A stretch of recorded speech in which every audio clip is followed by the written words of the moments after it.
If you're heading to AgriScot on the 19th of November, join us for a live episode recording with SAYFC. Starting at 9 a.m. in Seminar Room 2, I'll be joined by Katrina Gemmell and Jack Young to record an episode on what young farmers has meant for their well-being, how Katrina filled that void when it was time to move on, and maybe a few tales from those legendary young farmers' dances. Pop along to be part of the blether. That's AgriScot, 9 a.m, Seminar Room 2. Now, on with the show.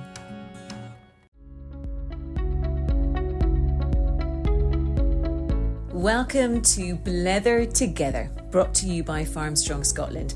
I'm your host, Sarah Stephen, and together we'll be travelling across Scotland to chat to farmers and crofters to learn more about them, their businesses, challenges, and the positive steps they take to manage their well-being. Our thanks go to NFU Mutual Charitable Trust for supporting the podcast series, and to our founding funders, Movember and the Royal Highland Agricultural Society of Scotland. Cora Cooper hadn't stepped foot on a farm until she met her husband David. Growing up in Glasgow, she started her career in law, PR and events. Alongside David, she now co-owns and runs a 5,050-acre hill sheep farm with 3,500 herdwicks and Welsh mountain ewes. Cora and David are determined to do things differently whilst raising their young family of 3 without childcare. Cora radiated energy and positivity throughout our chat, and I'm glad to say that as a fellow Glaswegian, her high heels are never far away. Cora, good morning and welcome to Blether Together. It's lovely to have you with us. Hi Sarah, thanks very much for having me. Well, I'm just looking at your bio and we are recording this quite early in the day, and I'm just thinking you're spinning a lot of plates. So what does your morning look like so far? So my morning can start at 4 o'clock, 5 o'clock, 5:30, 6 o'clock. It depends who the first child is to get up, and they all like to take it in turns of being the one that gets up first. So today it was 4:30 the first one was awake. So that is when the day started, which my eldest child is now nearly 9. So I have fully embraced the early mornings. It's not even a thing anymore. It's just habit now to wake up early every day. So yeah, it's always a flying start to the day. Yeah, by 9 o'clock you think, oh my goodness, where have those 3 hours, 4 hours gone? Because it just goes in a flash. And then I'm starving again because you think, gosh, I've already been awake for 4 hours. Well, you look so fresh on it. Can I tell you, you just look fantastic. So it's not obviously doing you any harm. Oh, thank you. I think it must be the light in the corner of the kitchen.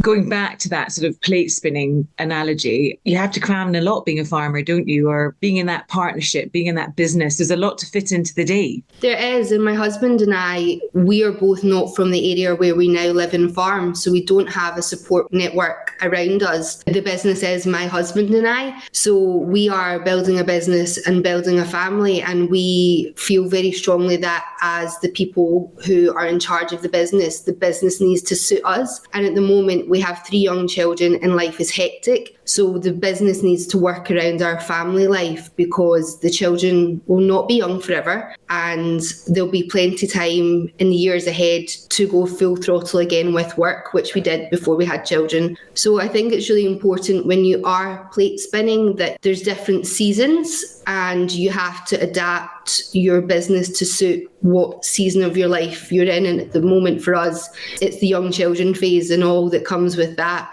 So the children really are the priority and making sure that they have everything that they need and they do all the things that they need to do. And if that means that we have to work a bit later, work a bit earlier, then that's what we do. So paint a picture of life for Cora and David pre-farming business, and your childhood as well.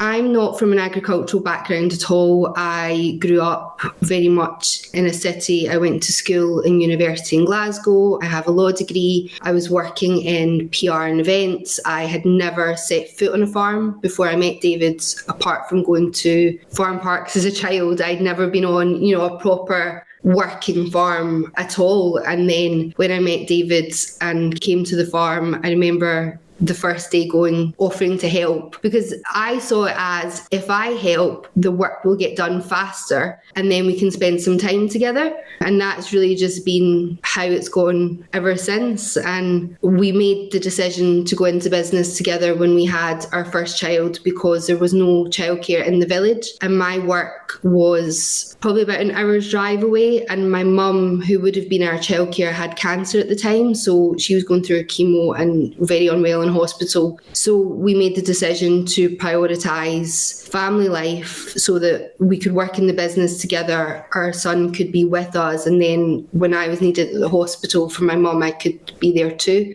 I think it was circumstances that forced us into that decision to go into business together, but it has been one of the best decisions we ever made.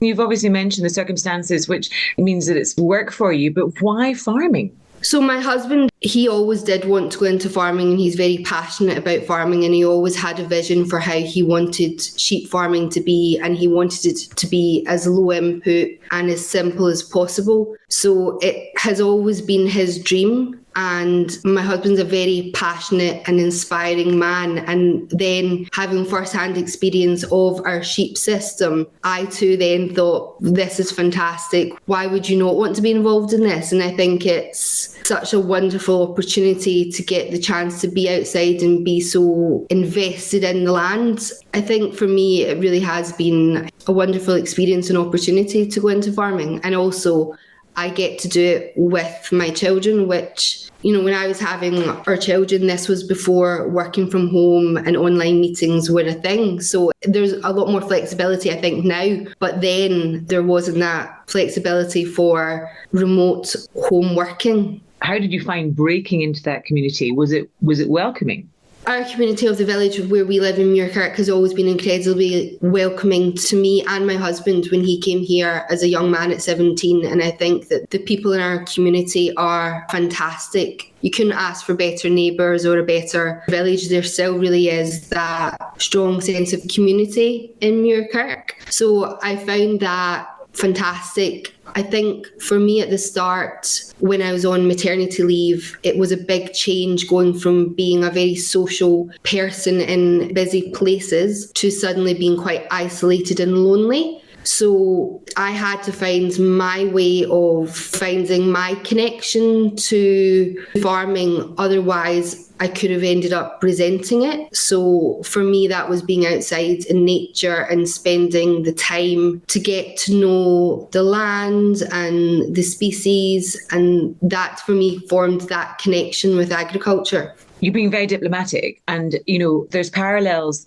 Your story, there are parallels with myself. I grew up in Glasgow, centre of Glasgow, happened to marry a farmer, and like yourself, found myself on a farm, having never been in one before. And, you know, I'm quite open, but I love the community I'm in. I love the industry. I wouldn't have it any other way.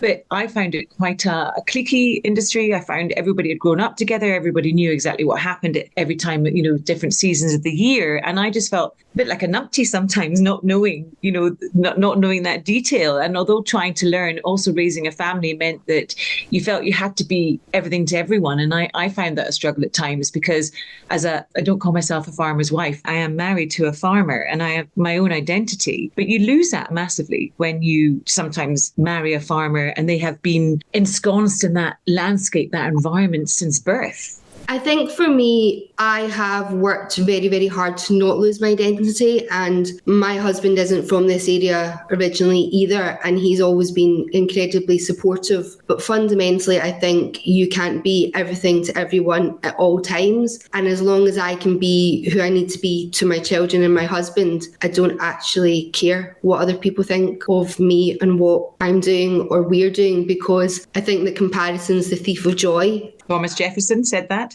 Yes, and I think sometimes that attention that you use thinking on other people, you can't control that. You can only be in charge of yourself and how you react. And I think that's, for me, has been how I've wanted to be. And I've found a way of fitting into our farming business and the farming community as myself. I'll still turn up at things in a dress and high heels because that's how I feel comfortable dressing. So I just think that everyone would be a lot happier if they lived how makes them happy rather than trying to please other people, because you will never win. So why try? And ultimately, at the end of the day, David and I are the only people responsible for running our business, paying our bills and what we have. I don't really need to be held accountable to anyone. That displays an incredible confidence and obviously self-belief as well. And coming back to that business and working with your husband, and, you know, I work alongside my husband as well. And he has a knowledge of what happens in farming that I don't have. You know, there's a side of the business that I run and he runs another side. And now we've found our sort of equilibrium. But I just wondered how challenging you find it. You know, you 24/7, to use that old adage, is that you're working together and you're living together and you're raising a family together. I mean, that must put quite a lot of pressure on that relationship. To be honest, it absolutely doesn't. We've been together now for 12 years, married for 10, and we still laugh every day. And I think that's because we view each other as equals, and there's no one that I would rather have by my side for any situation than my husband, because we've been through so much together. And I just think that it's such a joy to have that opportunity to spend so much time together, and we really do still enjoy each other's company. And I think a lot of that has been because he allowed me my space to find my niche in our business, but also to learn things myself, because he's a 6'3" man. He is going to physically be able to do things in a different way to me. So rather than him telling me, well, this is how you do it, he leaves me to figure it out myself, and I'll have my own way of working and my own way of doing things because I'm not a 6'3" man. So he's always given me that space to do things and figure things out for myself, but also he appreciates the fact that I'm coming into things with fresh eyes. I'm looking at things not from a farming perspective or background, but from a business perspective. And I think that is really important, that perspective within a business, because ultimately farming is a business and you need to look at it the way you would any business. Yeah, I think that's really interesting you mentioned, because you mentioned business right at the start. It was in your first answer, you talked about the business. And I think that's how it has to be seen now, isn't it? As a business, to make it work, that sort of enterprising approach, entrepreneurial approach, that you have to see it as a business. It's very important, because at the moment, obviously, with all the pressures on lots of industries and farming, especially at the moment, you have to make it work. It has to work, you know, on paper at the end of the day. It does. And I think it's also really important. And I would say that was something that I've probably brought to our business, is for my husband at the start, it was a challenge to go away and to go on holiday. And he thought, I remember the first time we went on a trip together abroad, he was so nervous on the plane because he was not in the country anymore. Whereas now he loves the holiday, he loves going off on a jolly.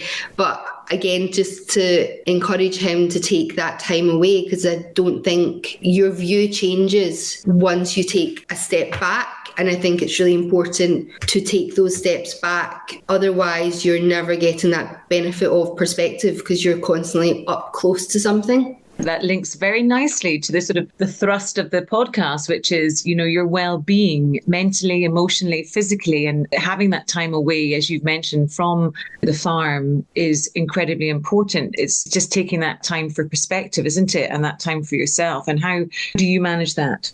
I manage it quite well, I think, because ultimately it's in our best interests that we look after ourselves, because the buck for everything stops with David and I in regards to the children and the business. So we need to be okay, because if we're not, there's no safety net. So for me, for example, I will always spend time outside just going for a walk without headphones, because I think noticing the small details in nature really does make my heart sing, and you're not paying attention the same way when you're distracted. So I think just going out for a walk without headphones to just notice all these small details. But also I think in farming it's really important to notice these small details, to realise I'm doing something good. The landscape that I'm managing is delivering these things for nature. And I don't know if you've ever spent time looking at a starling, but when you spend the time to stop and look at the detail of the markings in a starling, it's beautiful. But you need to take the time to stop to look. Or a spider's web, which is on a gatepost on a frosty morning, and the beauty and the detail of this tiny web.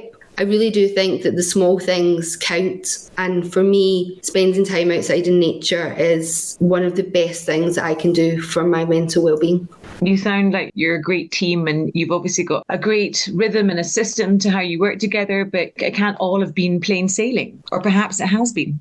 No, it's always very difficult. It has been very challenging at times, but we're always united in how we deal with things. And I think that that really helps when you have someone who's always in your corner cheering you on. And that's what we are for each other. And it has been very challenging at times. We've built a business and we've built a family, and all the responsibility is on our shoulders. But it's how you choose to view that, and we view it as an opportunity and a challenge, and we always have each other's support. So I think that makes a huge difference when you've got someone in your corner cheering you on. And I think it's very interesting, isn't it? You talk about that sort of partnership, and, not every person in farming has that person beside them, that balance. A lot of people are isolated. They live very, remotely. They don't have that person to lean upon and depend upon. So, I suppose that, you're not privileged or lucky, that's not the right word, but you just sound very positive about the situation, and it's infectious. I can see in your face that you're just very resolute and you feel very confident in who you are. That's probably not the story for a lot of people out there in farming. No, but I think I have the hindsight now of I'm older, I know very much my own mind. And I think for me, becoming a mother made a huge difference to my confidence and my belief in myself. Because I think when you become a mother, it completely changes who you are as a person, and it changes your views on everything. So I probably wouldn't have been as confident before I had my children. Whereas for me, being a mother did change me. And I also think that I used to feel quite out of my depth. If I went to a farming event, I wouldn't want to speak. I wouldn't want to, in case someone, challenged my knowledge or didn't think that it was my place to do the talking, it should be my husband's. Whereas I think coming to the realisation that it's got nothing to do with me, what someone thinks, and, who cares? And I think that ultimately in the industry, we should all be supporting each other, and we should all be wanting to see everyone do well and feel welcome and support people, because it is an isolated industry. But I think for me, it's such a joy to not try to be the same as other people and just accept your individuality and what makes you you. And that is that, I will turn up to something in a dress and high heels. And that doesn't mean that's how you'll see me in the sheep pen, but I'm very excited to be out the house without any children and a handbag. So I will dress up for that occasion. Just try and stop you, it sounds like.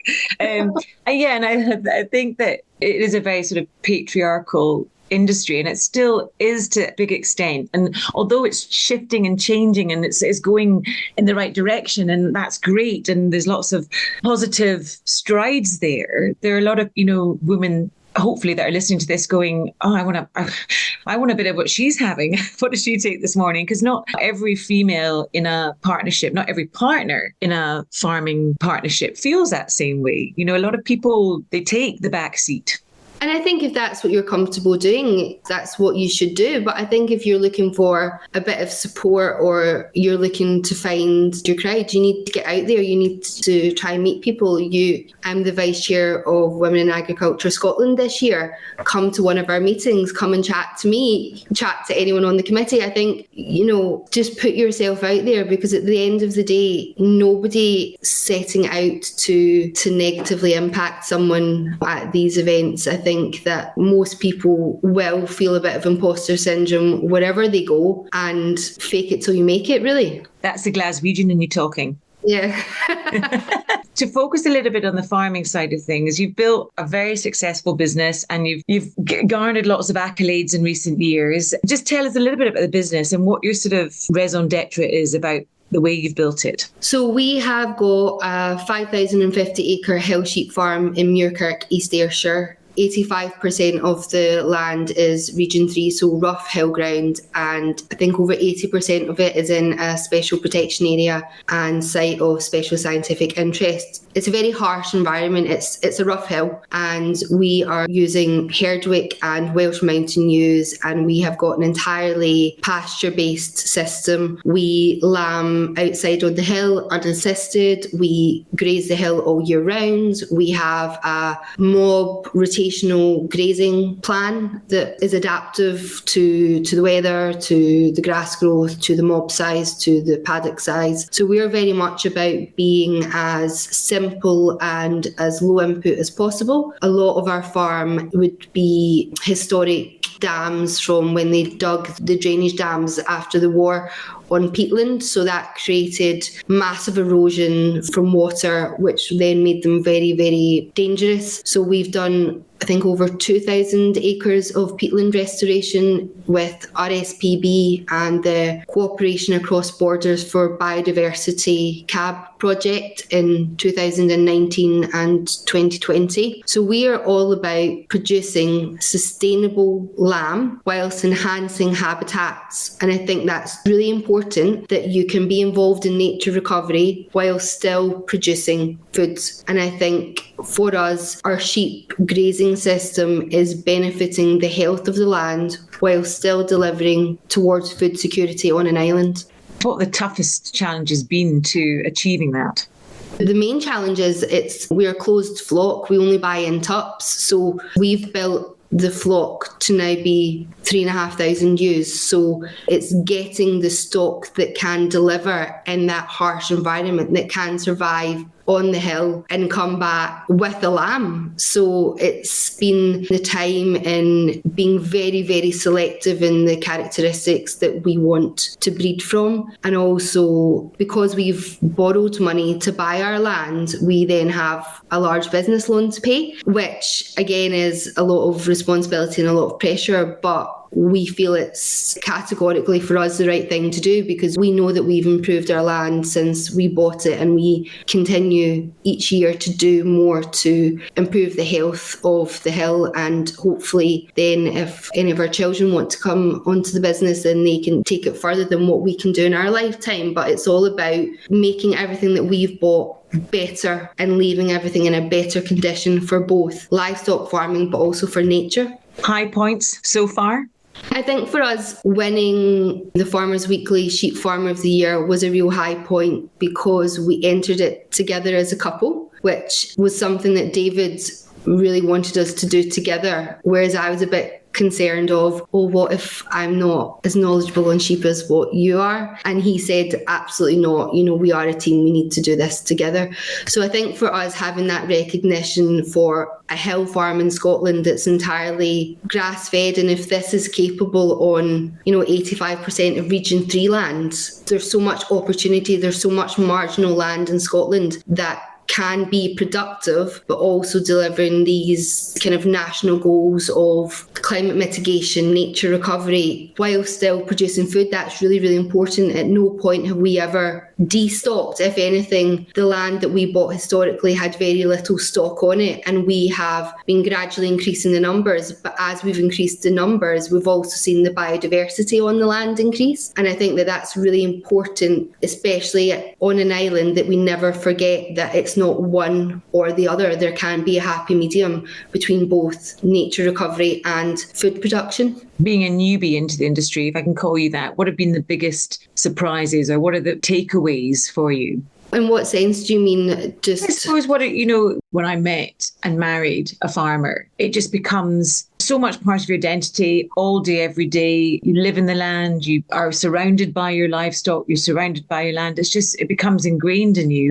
I actually look at my husband sometimes and feel as like a little bit envious of him, because he grew up in that environment and he just was 100%. That's what he wanted to do. And he lives and breathes it, and he thinks about it all the time. And I don't. So sometimes there's an element of guilt for me, because I don't think farming all the time. I think the diversified business. So there is that balance there. But I suppose, it's just things like family, familial input. Everyone's got a say in what you do. I found that challenging, and it's taken me a long time to find my own voice. And I'm looking at you going, wow, you're just so confident in your own voice already. And, I know you've been doing it for a while, but have there been surprises coming into the industry? Have you been pleasantly surprised? Have you been disappointed at times with how the industry has treated you? It's just, what have been your sort of key takeaways? I found it a challenge coming in to my husband's family, who were not very welcoming of me at all, because I am not from a farming background, to the point that we are now completely estranged. But I don't see that as a negative, because I do not want those values in my life, and that is not how I want to treat people. And I think that if you're not happy with the situation or the way that people are treating you, you cannot control them, but you can control yourself, and you can remove yourself from the situation for your own mental well-being. And I think that's important to have the confidence to do that. And I think that for me, feeling a bit unsure of my place in the industry has actually encouraged me on to do the things that I've done, because I found my own path of doing them. And I think that when one door closes, another opens. And I think I've found my own way through the industry, doing my own thing. And that's clearly what my place is. I think I don't know how to phrase it. Thank you for sharing that, Cora. That's obviously a difficult experience to share, but do you think that has made you stronger? I think it has, but again, my husband and I were always very unified in how we dealt with everything. And I think there's three sides to every story, and it's just we need to be in the best mental place that we can be in for our business and for our children, because ultimately everything rests on us. So if that's what you need to do to be in a good place for your family, then that sometimes is what you need to do. I'm sure that was, difficult to take, though, at the time. It's frustrating, I think, at times when just because you're not from a farming background that you're automatically written off. And I think that is something that the industry needs to get better at. But also, for me, that just encourages me to go on, to find my own way, to make a difference. And I would say that for me, rather than it negatively impacting me, it just lights a fire within me to go off and do my thing. So how does the industry tackle that sort of mindset?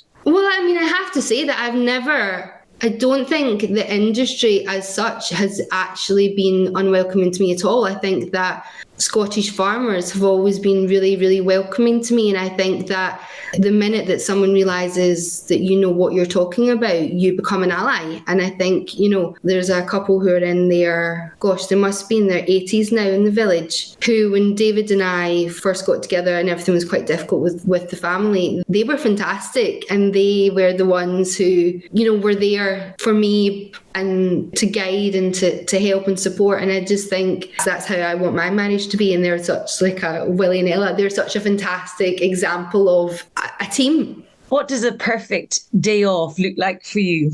So, lots of things. Like, we go on family holidays with the kids every year. We go on day trips out with them. David and I also get my parents to babysit, and we will go away for kind of 2 or 3 nights for a European city break and do all the things that I love to do in a city that I don't do anymore because I live in a village. So we love to go away somewhere, just us, and do like the art galleries and the cathedrals and the museums, all the things that my children are not interested in whatsoever. So I think that for us is having that balance of, no, this is maybe not where I saw my life and maybe not what I wanted to do, but I still get chances to go off at times and do the things that I like to do. And I think that when you have that balance and you also have something to look forward to, it can counterbalance the times when it is quite hectic and very, very intense. So I think that it's always important to have something to look forward to, whatever that is for you. And you talked about being in nature and walking in nature and just taking in all the small things, the detail. Is there anything that you do daily apart from a walk that just gives you that boost to your well-being? Yes, so I do an online Pilates every day, which is for me really, really good because you just get your laptop, you get your mats. The classes can range from 10 minutes to 45 minutes, so you can pick what suits the amount of time you have in that day, and you're just focusing on the exercises and your breath. So I find it almost like a mini meditation for the day because you're just so focused on that form, but also I see it as kind of future-proofing myself for, the hectic life that is hill sheep farming, because my back's not as sore anymore. And for me, I really do love doing that. And am I allowed to say which one it is? Of course you can, yes. Yeah.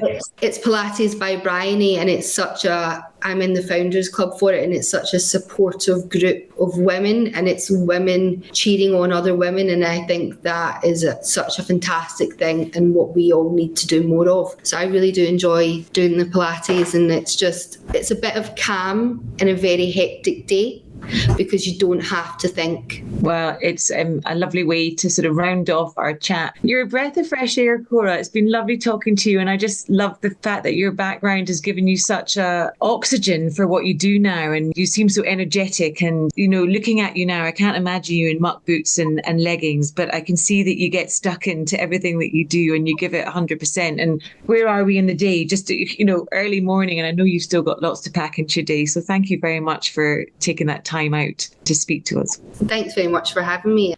Yeah, hopefully I think we could all just do a bit more of embracing ourselves and what makes us happy. It would make life a lot simpler. Well said. We hope you enjoyed today's blether and it has provided some inspiration for your own well-being. One small step can make a big impact. Find something that works for you. To read our latest stories and news, download our resources and tools, or connect with Farmstrong Scotland, visit our website, allthews.farmstrongscotland.org.uk, or follow us on social media.